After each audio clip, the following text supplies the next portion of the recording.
Customs act 2023 হঠাৎ মানে এটা ইমপ্লিমেন্ট হয়ে গেছে গত 6 তারিখ থেকে, মানে এই বছরের জুনের 6 তারিখ থেকে।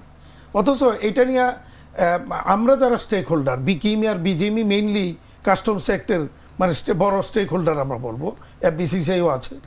তো আমাদের সাথে বিস্তারিত আলোচনা না করে এটাকে ইয়েতে ইমপ্লিমেন্ট করে দেওয়া হয়েছে, এবং সেখানে এইটার যে পলিসিগুলি নির্ধারণের জন্য যারা কাজ করেন তারাই আবার ইমপ্লিমেন্টেশন লেভেলে থাকেন। ফলে ওনাদের সুবিধা মতো সব কিছু সেখানে মানে করে দিয়েছেন, মানে স্বেচ্ছাচারিতা চালানোর জন্য যা যা প্রয়োজন সেখানে ওনারা সেটা করেছেন। তো তাহলে এই জায়গাগুলিকে আমরা অবশ্যই আমরা কালো আইন বলতে বাধ্য হই।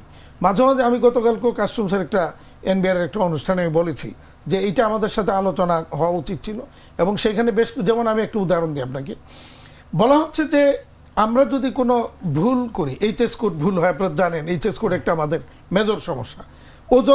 আমরা যে রপ্তানি করি এইটার নেট ওয়েট গ্রস ওয়েট আমরা ওই প্যাকিং লিস্টে আমরা লিখি।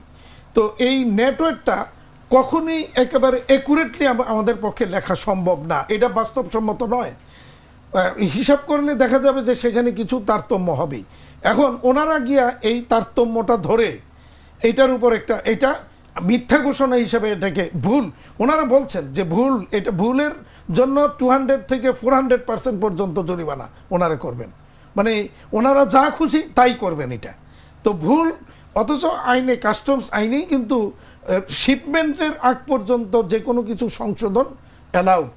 তো আমার যদি কোনো একটা ভুল হয় বা প্রকৃত ওজনে বা এইচএস কোডে কোনো কিছু হয়, সেটা আমরা সংশোধন করে নিতে পারি। সেই সুযোগ না দিয়ে ওনারা একতরফাভাবে এটাকে মিথ্যা ঘোষণা হিসাবে ট্রিট করে ওখানে 200 থেকে 400% পর্যন্ত জরিমানা করার বিধান সেখানে ওনারা রেখেছেন, যেটা অন্যায় বলে আমরা মনে করছি। আবার পাশাপাশি একটা দেখেন, ওনারা আবার ওনাদের যদি কোনো ভুল ত্রুটি হয় সেটার বিরুদ্ধে কোথাও কোনো চ্যালেঞ্জ করা যাবে না, সেই আইনও ওনারা ঢুকিয়ে দিয়েছেন। আচ্ছা, এবার আসেন আপনি কাস্টমস অ্যাক্ট 1969-এর 32 ক্লজে আগে একটা বিধান ছিল যে আমদানিকৃত বা রপ্তানিকৃত পণ্যের যে যদি ওই এইচএস কোডের ভুলের কারণে বা কোনো কারণে যদি সেখানে এই পণ্যের যে মূল্যের মধ্যে যদি 1000 টাকার ডিফারেন্স যদি না হয়, তাহলে সেটার উপর কোনো জরিমানা আমলে নেওয়া যাবে না। আমাদের কোনো পণ্যেই, মানে আমরা যে ফ্যাব্রিক্স আনি বা যে কোনো কিছু আনি, সেখানে একটা এইচএস কোড একটা থেকে আরেকটা যদি যায়ও, কোনোভাবেই সেখানে 1000 টাকার বেশি ডিফারেন্স হয় না। ফলে ওনাদের কিন্তু এই ক্লজে গিয়া জরিমানা করার মানে ইয়েটা থাকে না। এইবার ওনারা করলেন কি কৌশলে, ওনারা এটাকে বাদ দিয়ে দিলেন। কেন, কার সাথে, কার স্বার্থে? তার মানে স্বেচ্ছাচারিতা করার জন্য ওনারা এটাকে বাদ দিয়েছে। না, এখানে তো একটা প্রশ্ন থেকে যায়, আপনি যেরকম বলছেন যে তারা স্বেচ্ছাচারিতা করছে বা কিছু নিয়ম কানুন পরিবর্তন করেছে, জরিমানা ধার্য করেছে, কিন্তু এটা তো অস্বীকার করার সুযোগ নাই যে এখানে আপনাদের ব্যবসায়ীদের ভিতর থেকেও কেউ দুই একজন হয়তো আছেন যারা আসলে একটু সুযোগ নিতে চান। তো তাদেরকে আসলে কিভাবে এটার অধীনে এনে শাস্তির বিধান? আমার একটা প্রশ্ন এখানে, এই ক্ষেত্রে আমাদের বিকেএমই, বিজিএমই বা বিটিএমই বলেন, আমাদের অবস্থান অত্যন্ত পরিষ্কার। আমরা বারবার বলেছি যারা এই ধরনের দুর্বৃত্ত, অন্যায়কারী, তাদের বিরুদ্ধে দৃষ্টান্তমূলক শাস্তির ব্যবস্থা আপনারা করেন। কিন্তু আমার একটা প্রশ্ন আপনাদের কাছেও, যে এই পর্যন্ত কি শুনেছেন, দেখেছেন কখনো যে যারা ওই কাপড় এনে, বন্ডের আওতায় কাপড় এনে বা বন্ডের অপব্যবহার করে কাপড় বিক্রি করে দিচ্ছে, এরকম কাউকে ধরে এনে দৃষ্টান্তমূলক শাস্তি দিয়েছে? একটা উদাহরণ নাই। কিন্তু সেই ক্ষেত্রে কারণ আমি বলি, কারণ এই অপকর্মটা যারা করে, তারা এই অপকর্ম করার আগে কাস্টমসের লোকজনের সাথে যোগসাজশ করে এই অপকর্মটা করে। ফলে কাস্টমসের লোক তাদেরকে চোখে দেখে না। সমস্যাটা তৈরি করে আমরা যারা জেনুইন রপ্তানিকারক, যারা জেনুইনলি ব্যবসা করছে, তাদেরকে নানা ছুতা দিয়ে, নানা অজুহাতে, নানাভাবে হেনস্থা করা হচ্ছে, নানাভাবে হয়রানি করা হচ্ছে। আমরা মাননীয় প্রধানমন্ত্রীকে এগুলি বলেছি, আমরা আমাদের সব লেভেলে এই কথাগুলি আমরা বলার চেষ্টা করছি। কেন এইভাবে হয়রানি করবে? এতে দেশের আমদানি রপ্তানি ব্যাহত হচ্ছে, ক্ষতিগ্রস্ত হচ্ছে ব্যবসায়ীরা, ক্ষতিগ্রস্ত হচ্ছে দেশ এতে কিন্তু লাভবান হচ্ছে না। আপনি একটা জিনিস দেখেন, এইচএস আমি যদি জাস্ট মানে যারা শুনছেন তাদেরকে আমি জিনিসটা বোঝার জন্য বলছি যে এইচএস কোড যদি আমাদের কোনোটা সামান্য হেরফের হয়, এই এইচএস কোড প্রথমে আমাদেরকে কিন্তু কাস্টম এনবিআরেরই একটা ডিপার্টমেন্ট মানে বন্ড আমাদেরকে এইচএস কোডটা দিচ্ছে।